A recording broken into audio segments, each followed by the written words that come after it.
પ્રકરણ 10 લેખણ ઝાલી નો રહી.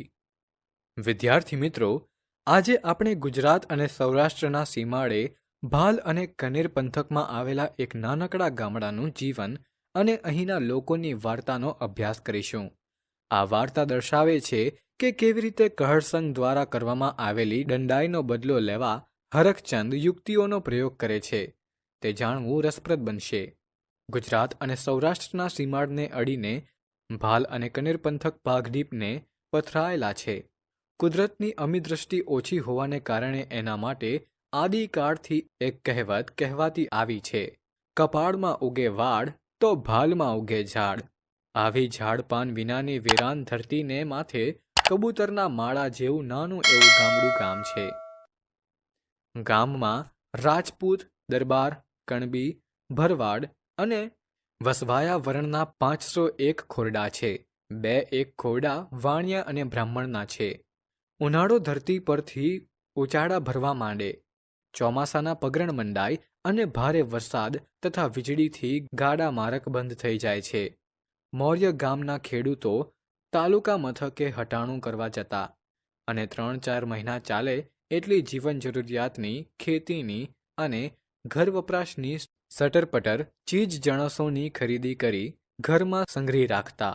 એ સમયની વાત છે. મહેનત મજૂરી કરી 2 પાંદડે થયેલા કહળસંગ ગાડું જોડીને ધંધુકે હટાણું કરવા ગયા છે. સુલેમાન ઘાંચીની ઘાણીએથી 2-3 ડબ્બા તલના તેલના, મોદીની દુકાનેથી દેશી ગોળની ભેલીયું, દાળ, ચોખા, મીઠું, મરચાં, લસણ, ડુંગળી અને બટેટાના કોથળાને બીજું આઘું પાછું ખરીદી કરી ગાડામાં મૂક્યું.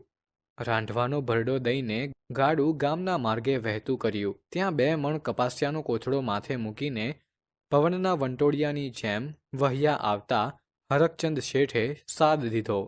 એ કહળસંગ ભાઈ, ઘડી 7 બળદિયાને તાણી જાલો ને, આ કપાસિયાનું બચકું ઘર લગી લેતા જાઓ ને. હરખચંદ શેઠ, બળદિયાના ગજા ઉપરાંતનો ભાર આજ ગાડામાં ભર્યો છે.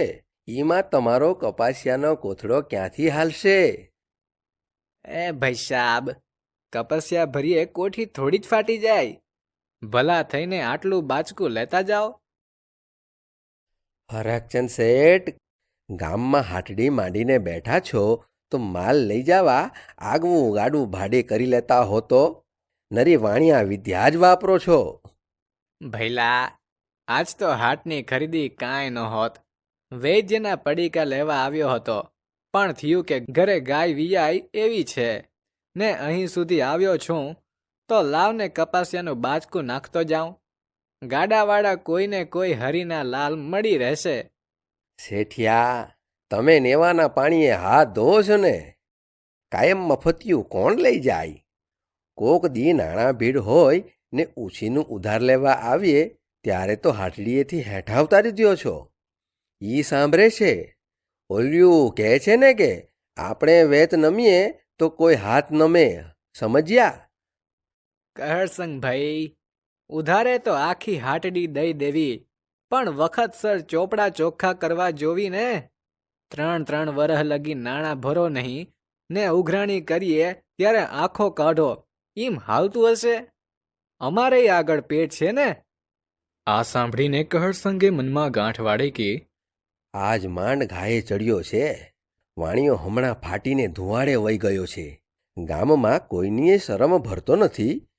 આજ ઈને ધોળે દાડે તારા ન બતાડું તો મારું નામ કહળસંગ નહીં. ગાડા ઢુકડો આવીને હરખચંદ વાણિયો ગાડામાં કોથળો નાખવા જાય છે ત્યાં તો બળદોને ડચકારો કરી કહળસંગે ગાડું હાંકી મૂક્યું. મૌર્ય ગાડુને વાહે હરખચંદ શેઠ બજાર સોંસરવા થઈને છેક ગામની ભગોળે આવ્યા. શેઠીએ રાડ પાડી, એ કહળસંગ ભાઈ, ઘડીવાર બળદોને તાણી જાલો ને, માથે 2.5 મણ ભાર છે, ઈ તો જુઓ. શું કરું શેઠ, આ સંધિયા બળદિયા બહુ પાણીયાળા છે. ઘર ભણી વહેતા થયા પછી તાણી ઝાલ્યા રહેતા નથી. એમ કહેતા કહળસંગે ગામ ભણી ગાડું હાંકી મૂક્યું.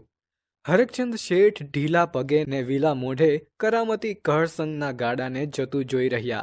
બળદ તાણી ઝાલ્યા રહેતા નથી ઈ વેણ ચતુર વાણિયાના મનમાં ક્યાંય સુધી ઘુમરીઓ લઈ રહ્યા. એમને ભીંત સોસરવું સૂજ્યું કે કહર સંગે નરાતાર દાંડાઈ કરી છે, પછી એમનાથી બબડી જવાયું. માડા રજપૂતે કરી છે ને કાંઈ? કપસ્યાનો કોથળો માથે લઈને હરકચંદ ભાંગેલ પગે બજારમાં પાછા ગયા. આ વાતને માથે થઈને વર્ષેકના વહાણા વાઈ ગયા, પણ મદારીના કરંડિયામાં સાપ જેમ ગૂંચડું વળીને પડ્યો રહે એમ આ વાત એમના લમણામાં રહી ગઈ. એવામાં કુદરતને કરવું તે કહરસંગના બાપુ ગુજરી ગયા. ગામમાં કોઈ ભણેલું ન મળે. કોઈનો કાગળ આવ્યો હોય તો હરકચંદની હાટે વંચાવા જવું પડતું.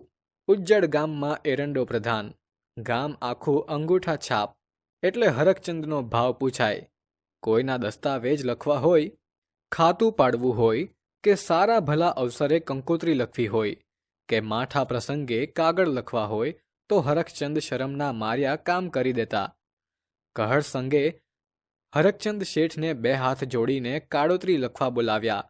શેઠને મનમાં થયું કે તે દી તો બાપુના બળદિયા તાણી ઝાલ્યા રહેતા નહોતા ને આજ મેલાના કાગળ લખવા બોલાવે છે. ઠીક લાગમાં આવ્યા છે. આજીને ભાલીએ ન ભરાવી દઉં તો મારું નામ હરકચંદ નહીં. આમ વિચારીને શેઠ કાગળ લખવા બેઠા. કહર સંગે એમના બાપુનું કારજ પાંચમનું રાખેલું. શેઠિયાએ થોડાક કાગળ પાંચમના, થોડા છઠના, થોડા સાતમ, આઠમ અને નોમના તથા થોડા દસમ, 11ની તિથિના લખીને જાવા દીધા. પછી તો ભાઈ 1 દિવસનું કારજ હતું, ઈ લગાતાર 7 દિવસ ચાલ્યું. ઓલ્યા જાય ને ઓલ્યા આવે, ઓલ્યા જાય ને ઓલ્યા આવે. કહરસંગના કુટુંબવાળા સંધાઈ વિચારમાં પડી ગયા કે માળું આ ચેમનું વેતરાણું છે? અલ્યા, મેલાના કાગળ કોની પાસે લખાવ્યા હતા?